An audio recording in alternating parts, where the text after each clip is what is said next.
भाजपा के लिए ज्यादा थी। उनकी निशानी बहन प्रियंका गांधी हमारे बीच में है। 2 नारा जोर लगाए, प्रियंका गांधी जिंदाबाद, प्रियंका गांधी जिंदाबाद, कांग्रेस पार्टी जिंदाबाद। प्यारी बहनों, प्यारे भाइयों, इस सभा में आपका बहुत बहुत स्वागत। श्री सत्यनारायण पटेल जी, श्री रुद्र दमन सिंह जी, श्री वेद प्रकाश त्रिपाठी जी, श्री गौरव चंद्र जी, श्री त्रिलोचन चंद जी और कांग्रेस पार्टी के सभी नेतागण, सभी पदाधिकारी जो मंच पर उपस्थित हैं, सभी कार्यकर्तागण, आप सबका इस सभा में बहुत बहुत स्वागत। बहुत समय से इंतजार कर रहे हैं। हाँ, जल्दी जल्दी बोलती हूँ और इंतजार नहीं कराऊंगी। पहले मुझे बताइए कि आप में से नौजवान कितने हैं?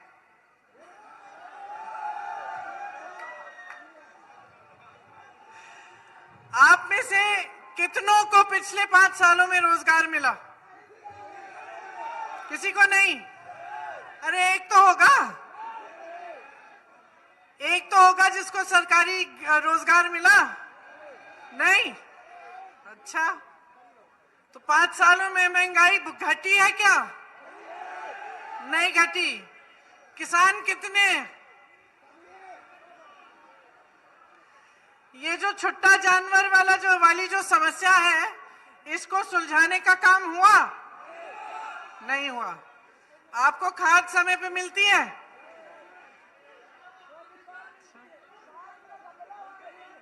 फसल का दाम मिलता है सही? नहीं मिलता। बहनें, महंगाई से आप, जो महंगाई है उसकी वजह से क्या आपको जो गैस सिलेंडर मिला उसको दोबारा आप भर सकती हैं? तो अच्छी परिस्थितियां, मतलब विकास बहुत आया यूपी में। हाँ, लेकिन प्रधानमंत्री जी तो कुछ दिनों पहले आए थे, कह रहे थे यूपी में लखपति भर दिया उन्होंने, सबको लखपति बना दिया। आपको बनाया लखपति? देखिए, यूपी के हर जिले में घूम आई हूं मैं, लखपति ढूंढ ढूंढ कर थक गई। टीवी ऑन करती हूं तो प्रधानमंत्री जी और योगी जी के पास मंच पे खड़े हुए लखपति जरूर मिलते हैं मुझे, लेकिन गांव में कोई लखपति नहीं मिल रहा, शहरों में कोई लखपति नहीं मिल रहा। जिनसे मिलती हूं कहते हैं कि उनका जो बिजनेस है, उनका जो कारोबार है वो कम हुआ है। किसानों से मिलती हूं, किसान बताते हैं कि बहुत मुश्किल में है, परिस्थितियां बहुत गंभीर हैं। महिलाओं से मिलती हूं, मेरी बहनें बताती हैं कि इतनी महंगाई हो गई है, संभाल नहीं पा रही हैं। तो परिस्थिति कुछ है, असलियत कुछ है, विज्ञापनों में कुछ और बताया जा रहा है, भाजपा के नेता कुछ और कह रहे हैं। तो आप समझ रहे हैं कि क्या हो रहा है? क्या हो रहा है? चुनाव के समय जितने भी नेता आपके सामने आ रहे हैं, वो विकास की बातें नहीं कर रहे हैं। वो ये नहीं बता रहे कि आपके छुट्टे जानवर की जो समस्या है उसको सुलझाने के लिए क्या कर रहे हैं, कि आप किसान हैं, आपकी उपज का दाम, आपकी फसल का दाम सही देने का क्या योजना है। अगर आप छोटे दुकानदार हैं तो ये नहीं बता रहे हैं कि कोरोना में भी आपने बड़ी बड़ी बिजली की बिल भरी, उसके बारे में उनकी क्या योजना है। ये नहीं कह रहे कि जीएसटी, नोटबंदी, कोरोना के लॉकडाउन से आपका इतना नुकसान हुआ तो आपको किस तरह से मदद कर रहे हैं। ये बातें नहीं हो रही हैं। बातें क्या हो रही हैं कि पाकिस्तान में क्या हो रहा है, बातें हो रही हैं कि कौन आतंकवादी है, बाकी दलों को आतंकवादी कह रहे हैं।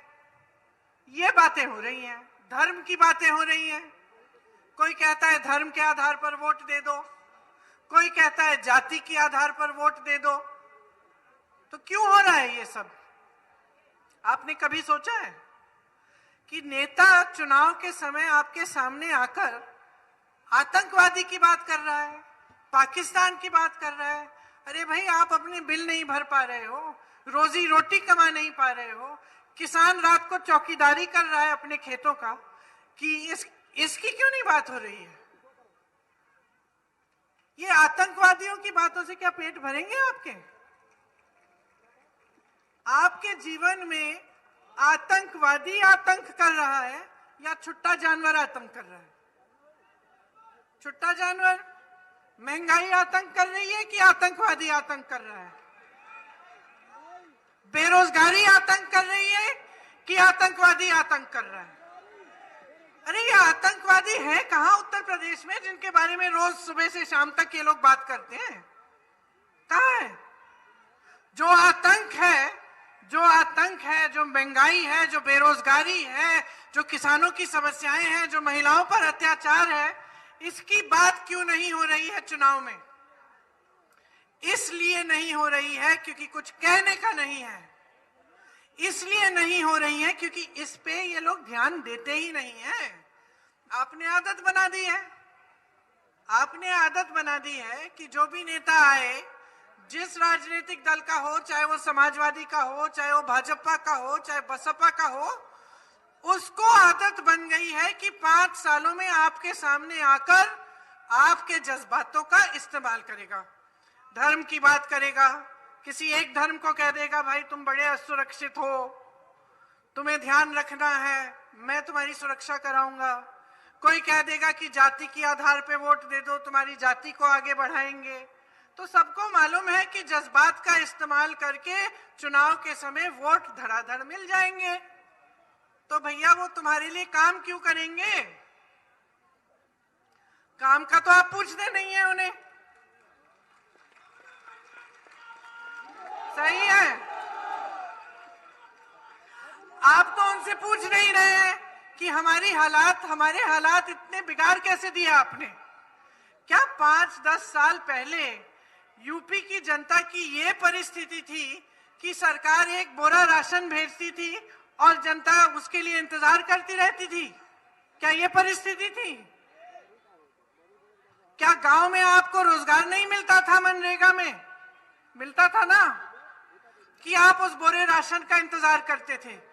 अब तो परिस्थितियां इन्होंने ऐसी बना दी है कि कह देते कि खाता खोलिए, पैसे भेज देंगे। जब जी चाहे, जब चुनाव आने वाला है तो 2-4 पैसे भेज दिए, जब चुनाव आने वाला है तो बोल दिया राशन के बोरे फ्री में मिल रहे हैं, मुफ्त में मिल रहे हैं।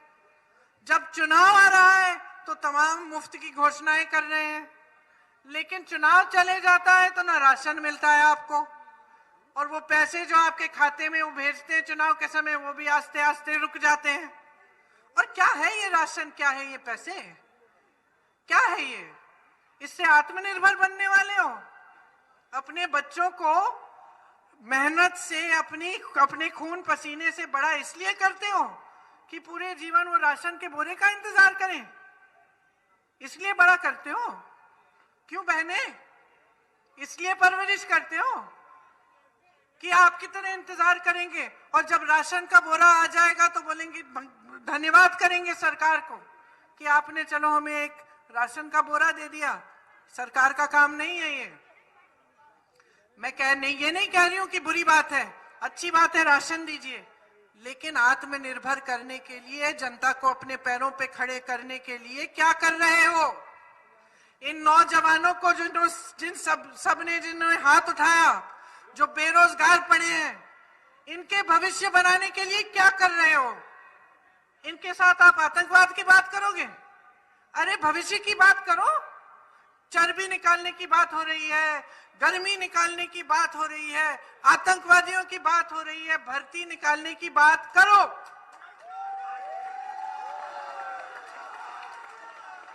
12 लाख सरकारी रोजगार पड़े हैं खाली।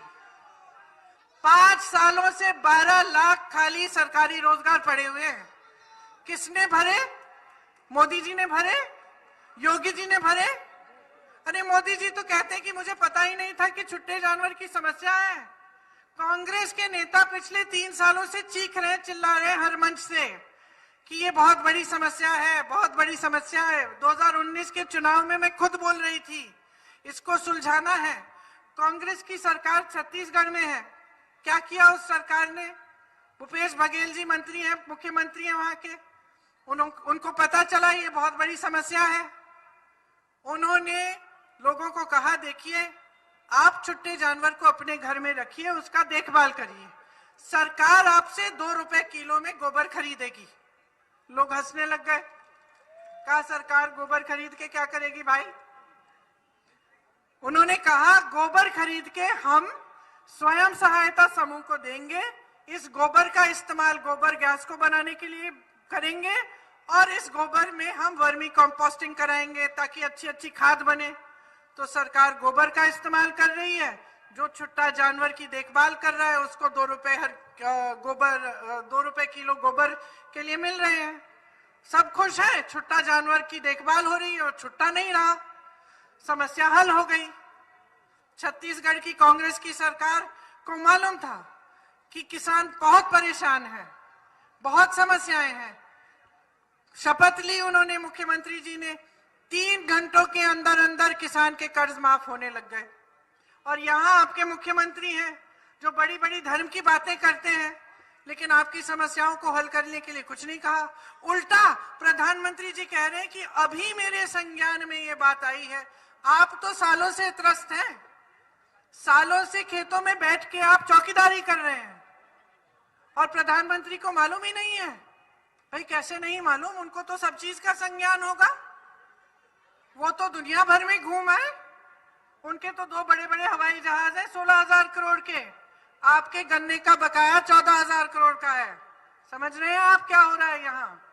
वो 2 हवाई जहाज खरीद रहे हैं, घूम रहे हैं पूरी दुनिया में, उन्हें नहीं मालूम कि आपकी क्या समस्याएं क्या नहीं है। समय आता है तो यहाँ आके आतंकवादियों की बात करते हैं, लेकिन जो सच्चा आतंक है आपके जीवन में उसके बारे में उनको संज्ञान ही नहीं है, खुद कह रहे हैं। और शायद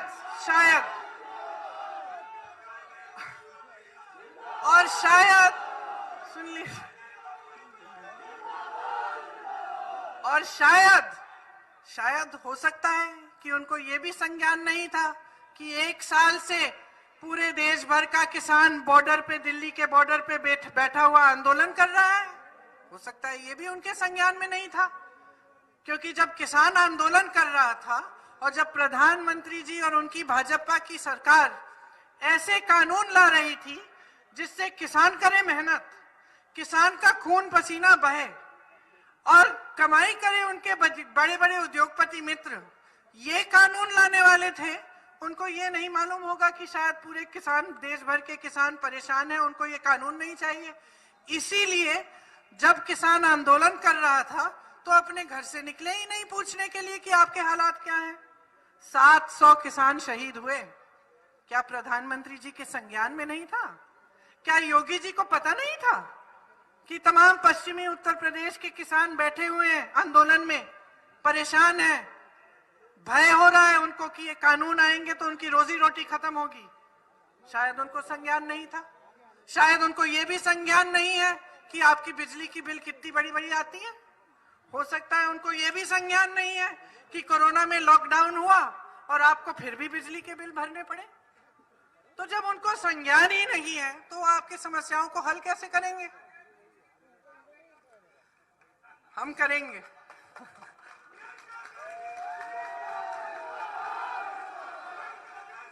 लेकिन उनको इस बात का संज्ञान है कि पाकिस्तान में क्या हो रहा है, उनको इस बात का संज्ञान है कि कौन से धर्म को किस धर्म से लड़ाकर वोट मिलेगा, इस बात का संज्ञान है। और सारी पार्टियां, जितनी भी राजनीतिक दल है उत्तर प्रदेश में, वो सब उसी बिसात पर खेल रही हैं। सब की सब। जब आपको संकट हुआ, आपने संघर्ष किया, जब महिलाओं पर अत्याचार हुआ, जब किसान ने आंदोलन किया, जब तमाम महंगाई के खिलाफ आंदोलन करने थे, जब रोजगार के लिए जो स्टूडेंट्स हैं वो परीक्षा करके नाराज थे कि उनकी परीक्षा रद्द हो गई और वो आंदोलन कर रहे थे, तो कहाँ थी ये पार्टियां?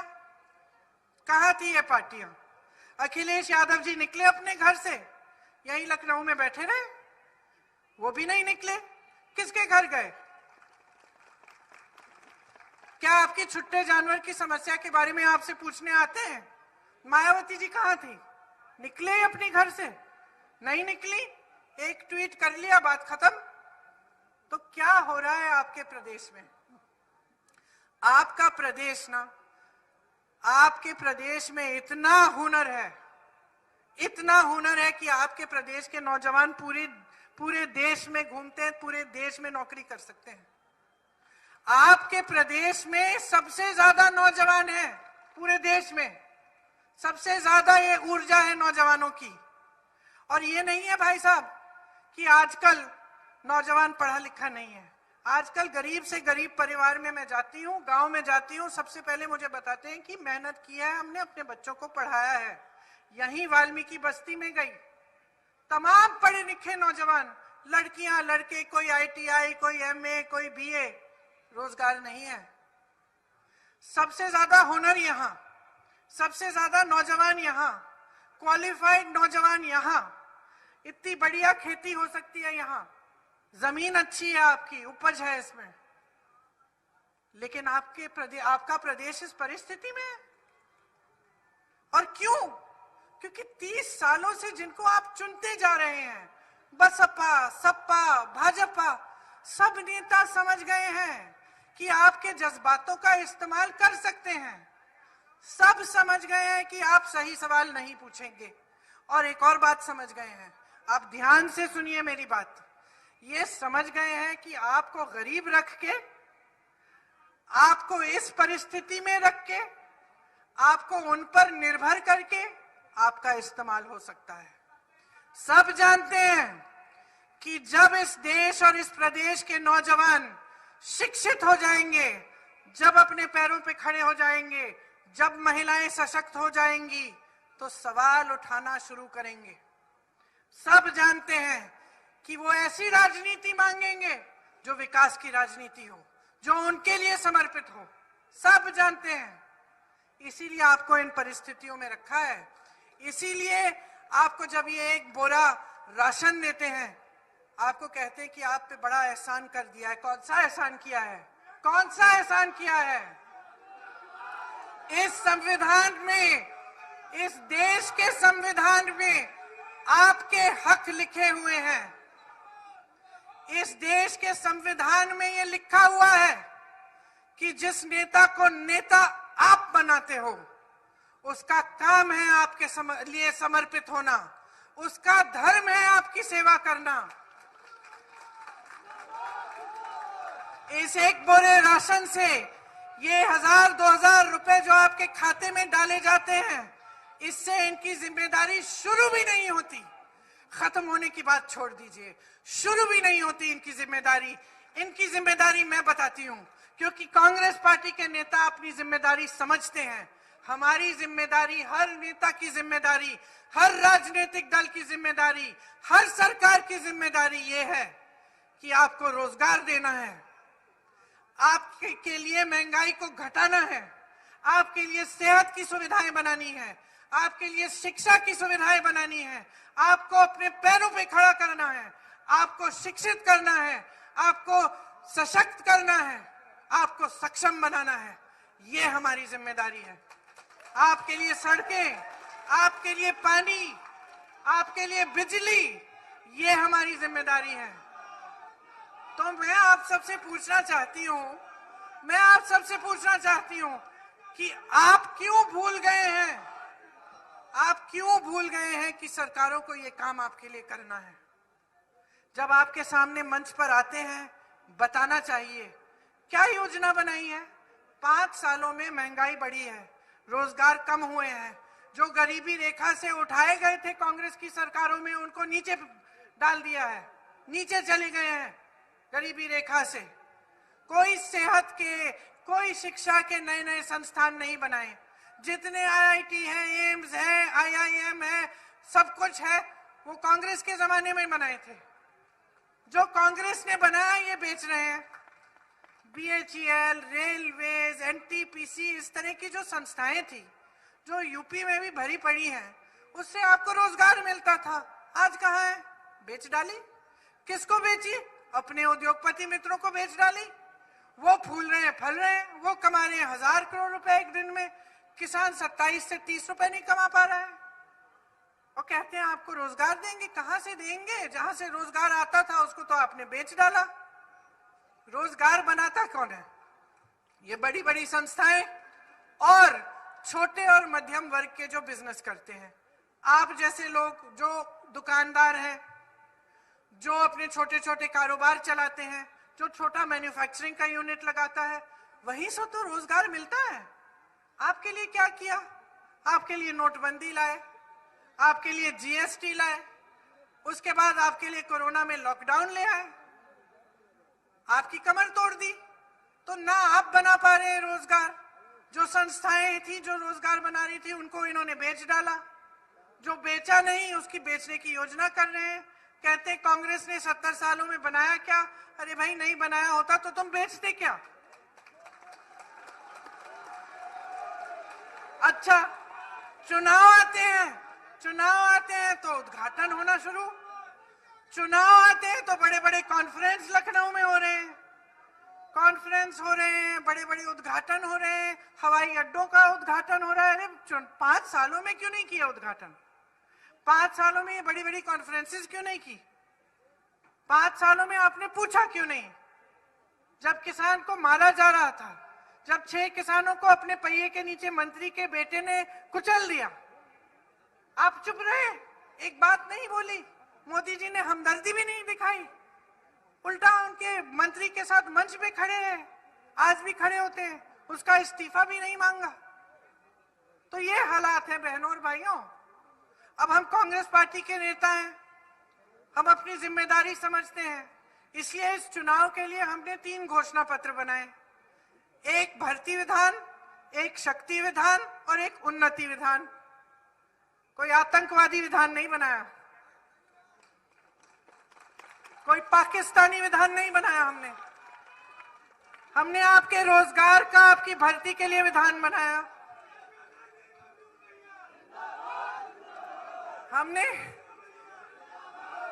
हमने कहा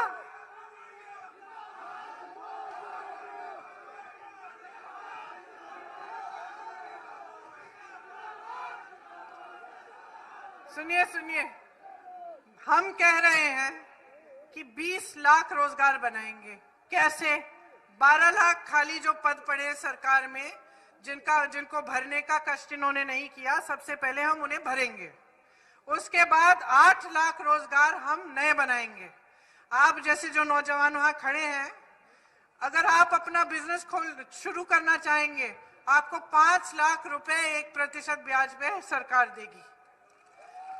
जहां आपका हुनर है, उत्तर प्रदेश में जहां जहां हुनर है, जैसे मुरादाबाद में पीतल का हुनर, जैसे कानपुर में लेदर का हुनर, वहां हम एक क्लस्टर बना के वहां पे पूरी सुविधा उस हुनर के विकास के लिए हम करेंगे। ठीक है? भर्ती की प्रक्रिया में आपको बहुत मुश्किलें होती हैं। तमाम ऐसे बच्चे हैं, नौजवान हैं जो भर्ती के इम्तिहान देते हैं और नियुक्तियां नहीं होती। इसके लिए पूरा जॉब कैलेंडर बनाएंगे, भर्ती का दिन, रिजल्ट का दिन और नियुक्ति का दिन। और जिस दिन परीक्षा का दिन है, परीक्षा से लेकर भर्ती तक 6 महीने नहीं बीतने चाहिए।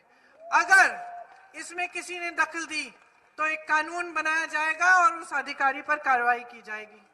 महिलाओं को हम कह रहे हैं कि आज आप ब्लॉक के अस्पताल में जाते हैं, आपको पुरुष डॉक्टर मिलता है, आपकी अपनी समस्या होती है, आप समझा भी नहीं पाते। हम कह रहे हैं कि हर ब्लॉक के अस्पताल में महिला डॉक्टर, महिला नर्स और एक कमरा अलग महिलाओं के लिए होना चाहिए। हम कह रहे हैं कि महिला की शिक्षा के लिए हर जिले में हम केंद्रीय विद्यालय जैसा विद्यालय बनाएंगे। हम कह रहे हैं कि हम महिलाओं को सशक्त करना चाहते हैं। आपको मुफ्त में मोबाइल फोन और स्कूटी जरूर देंगे, लेकिन आपको 40% सरकारी रोजगार में हम आरक्षण देंगे, पहले के प्रावधानों के तहत। तो जो पहले आरक्षण के प्रावधान है, उन्हीं के तहत महिलाओं को भी मिलेंगे। 25% भर्तियां पुलिस में महिलाओं की करेंगे, ताकि आप पर जब अत्याचार होता है तो आपको महिला पुलिसकर्मी मिलेगी। और अगर आपके एफआईआर दर्ज नहीं हुए, जब आप पर अत्याचार होता है, अगर एफआईआर दर्ज नहीं होगा तो हम ऐसा कानून लाएंगे कि जो पुलिसकर्मी उसको रोक रहा है उसका सस्पेंशन होगा। किसानों के लिए हम कह रहे हैं कि आपके कर्ज हम माफ करेंगे, हमने पहले भी किए हैं, हम फिर से करेंगे, क्योंकि हम समझ रहे हैं कि आप पे कितनी आपत्ति आ रही है। हम कह रहे हैं कि फसल का दाम आपको मिलेगा, धान और गेहूं 2500 रुपए में, गन्ना 400 रुपए में, सबकी बिजली की बिल हम आधी करेंगे। और जिन्होंने कोरोना में बिजली के बिल भरने पड़े, जो जरूरतमंद लोग हैं, उनके लिए हम वो कोरोना का बकाया साफ करेंगे। आंगनबाड़ी आशा बहुओं के लिए मानदेय को 10,000 तक बढ़ाएंगे। अब ऐसी पूरी योजनाएं हमने बनाई है और पूरा खाका तैयार है। क्यों? क्योंकि हम काम करना चाहते हैं। हम समझते हैं कि जब तक आपका विकास नहीं होगा तब तक देश का विकास नहीं होगा। जब तक आप अपने पैरों पे खड़े नहीं होंगे तब तक ये देश, ये प्रदेश बदलेगा नहीं। तो जब हम आपसे वोट मांगने के लिए यहाँ खड़े होते हैं, हम अपनी जिम्मेदारी पूरी तरह से समझ के खड़े होते हैं। हमारे प्रत्याशी रुद्रदमन जी को आप भारी बहुमत से जिताइए, मौका दीजिए कि आपका विकास हो, आपके बच्चों के भविष्य को वो उजागर करें। आपको बहुत बहुत धन्यवाद, बहुत ध्यान से मेरी बातें सुनी। जय हिंद, जय हिंद, जय हिंद।